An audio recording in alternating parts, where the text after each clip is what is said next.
I've just watched this woman who had so much trouble yesterday talking about how her son was refused any tests or any kind of proper treatment in the NHS, and how she confirmed that this is coming from the top. And I'm not one to do this kind of thing, but this was my experience yesterday. I told NHS 111 after 50 minutes waiting, just like she did, that I've had a dry cough for over a week. It's now become infected in that my lungs are now bringing up phlegm, but for the first 5 days there was nothing. And they told me that they had arranged, this is after 4 hours, that they had arranged, they called me back, with Charing Cross Hospital to have me go in and be treated, that they were expecting me. So I said, so is there a special area to go? They said, oh no, you just go straight into A&E with everybody else being there. The next thing that happened was that I get there and I give my name and they say, oh, you've got to go home and phone 111. I said, I did that at 12 o'clock, and they told me to come here at 6 o'clock, to be here at 6 o'clock, and that I was expected and everything was worked out. This was the specialist viral people, the COVID-19 people on 111. Guess what? Nobody knew I was coming, nobody expected me, and not one person in the entire place had a mask on. I waited. I tried to get away from everybody. When the place started to fill up, I went outside, but had to keep coming back in. Now, one of the things that I told 111, which is a fact, is that there are 4 people in this house, and 3 of them now, including me, have a dry cough, which does seem to me that this is spreading within the house. Eventually, 20 minutes later, half an hour later, I see a triage nurse. No doctors, there are no doctors there. And she says, I've spoken, after half an hour, 20 minutes, she says, I've spoken to the registrar, and he says, you'll just have to wait in the waiting area until A&E come and see you. She had a mask on, thankfully, but I explained to her that this is an N95 mask. And if you see the vents here, this does not protect the people around me if I'm carrying the coronavirus.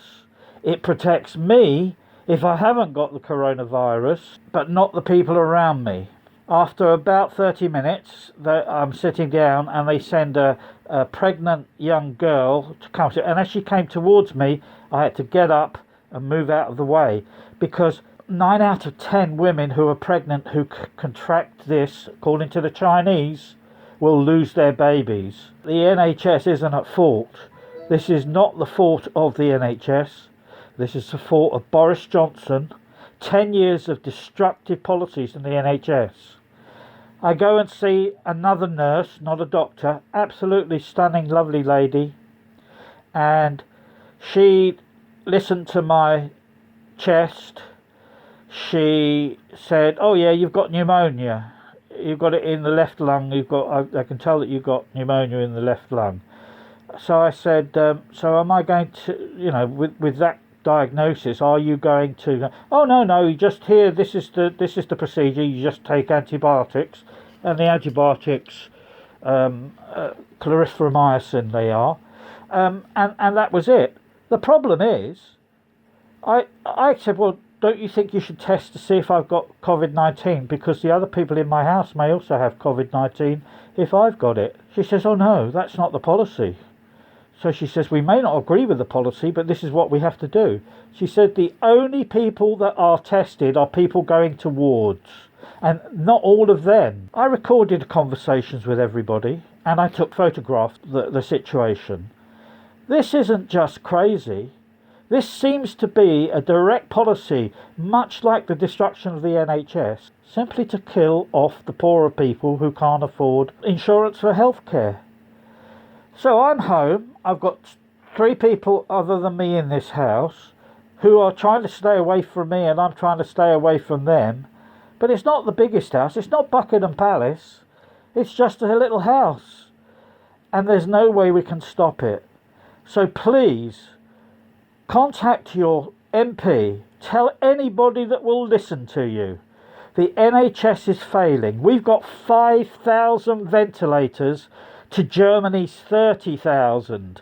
These are directly because of the cutbacks, the underfunding, the reorganisation and privatisation of the NHS.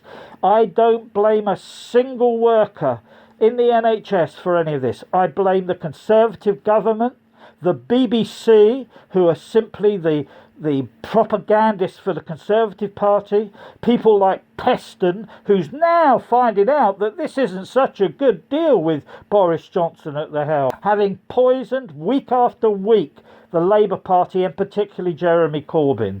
This is the comeuppance time, and I can tell you now, I see this as being the spark that will bring this whole place down.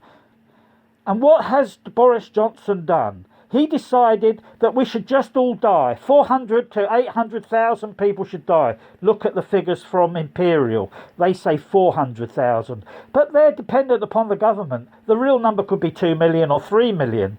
That's the policies that he instigated on Friday. And then suddenly today, it's all turned around. And we're nearly going to do that. We just want everybody to catch it as quickly as possible. It's completely mad. Contact your MPs, write to the newspapers, whatever it is that you can do. The NHS isn't failing, it's being failed by their masters, Boris Johnson and the Health Secretary, who only want to privatise it and destroy it because they don't like non-rich people having something that only rich people should have, like in the US, which is why the NHS is being turned into an American system. Now you watch over the next 6 weeks, 8 weeks, 3 months, 4 months, and see how the American Health Service supports working people. 80 million people in the US either have no insurance or insurance that means might just as well not have insurance. It is a ridiculous fact that 700,000 people go bankrupt every year in the US because of medical bills. And 50,000 people a year die because there's no healthcare for them because they've got no insurance. People are rationing their drugs, their insulin, because it's so expensive. This is what the Conservative Party and the Liberal Democrats have worked towards for 10 years. And this is why the NHS will collapse within 2 weeks with the onslaught of people coming. And it'll be no fault of the people that are working there. They will do their best and they will die like us because they do not have the protective equipment. But remember this, people. Austerity. We had to starve people to death. We had to kill 200,000 people under the Tories because we didn't have the money. And yesterday, Boris Johnson said, his puppet Chancellor said, we're giving £330 billion to the businesses, the corporations and the bankers. And sweet FA to us, the working people or the retired people. My age is 65. I've got only one lung working. I'm in the highest risk, the ones they say they want to protect. And I couldn't get any treatment or a COVID-19 test. It is failed. It isn't failing, it's failed. We need to get rid of this lot. We need a government which is prepared to look after the people, not the banksters.